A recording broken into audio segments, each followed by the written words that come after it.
ମା ମତେ ଭୁଲ ବୁଝିବୁନି। ତୁ ଆଉ ବାପା ମତେ ଡାକ୍ତରଟିଏ କରିବାକୁ ଚାହୁଁଥିଲ। ମତେ ଅତି ଶୃଙ୍ଖଳିତ ଜୀବନଟିଏ ଦେବାକୁ ମନସ୍ଥିର କରିଥିଲ। ଭାବିଥିଲ ତମ ପୁଅ ଖୁସିରେ ରହିବ ଆଉ ତମେ ବହୁତ ଖୁସି ହେବ। ପ୍ରଥମେ ସାନ ଭାଇ ଚାଲିଗଲା, ପରେ ବାପା ବି ଚାଲିଗଲେ, ଆଉ ମାମୁଁ ବି ଠିକ୍ ସେମିତି ଚାଲିଗଲେ। ଏ ମା, ତୋ ସବୁ ସ୍ୱପ୍ନକୁ ମୁଁ ଅଧା ରଖିଦେଲି। ଏମିତିକି ମୁଁ ବି ତୋ ପାଖରେ ରହିଲିନି।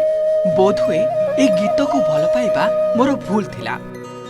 ଯେଉଁ ଗୀତକୁ ଭଲ ପାଉଥିଲି ସେଇ ଗୀତ ହିଁ ମୋ ଜୀବନ ନେଇଗଲା। ସିଙ୍ଗରଟିଏ ହୋଇନଥିଲେ ବୋଧହୁଏ ଆଜି ଏମିତି କିଛି ହୋଇନଥାନ୍ତା।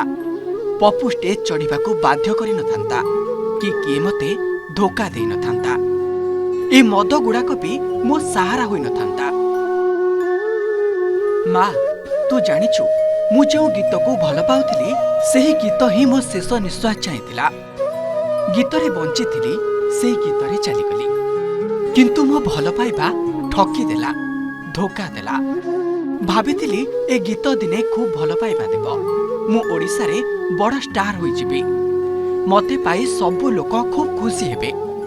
ମୁଁ ଖୁବ୍ ଟଙ୍କା ରୋଜଗାର କରିବି ଆଉ ଶାନ୍ତିରେ ରହିବି। ମୋର ସବୁ ଭାବନା ଗୁଡ଼ାକ ସତ ହୋଇଗଲା, ହେଲେ କେବଳ ଶାନ୍ତି ଟିକକ ମିଳିଲାନି। ସେହି ଗୀତ ମୋତେ ଅଣନିଶ୍ୱାସୀ କରି ମାରିଦେଲା, ଯାହା କେବେ କୌଣସି ସିଙ୍ଗର ସହ ଘଟିନଥିଲା। ଏ ମା, ମୁଁ ତୋ ହାତ ଛାଡ଼ିଦେଲି, ତତେ ଏକୁଟିଆ କରିଦେଲି। ମୁଁ ଜାଣିଛି ତତେ ବହୁତ କଷ୍ଟ ହେଉଥିବ। ସାରା ଓଡ଼ିଶାକୁ ମୁଁ ଗାଇଥିବା ମୋ ଗୀତ ଗୁଡ଼ାକ ଭାରି ଭଲ ଲାଗୁଥିବ, ହେଲେ ତତେ କିନ୍ତୁ ସେ ଗୀତ ବହୁତ କଷ୍ଟ ଦେଉଥିବ। ମୋ ମୁହଁ ତୋ ଆଖି ଆଗରେ ନାଚି ଯାଉଥିବ।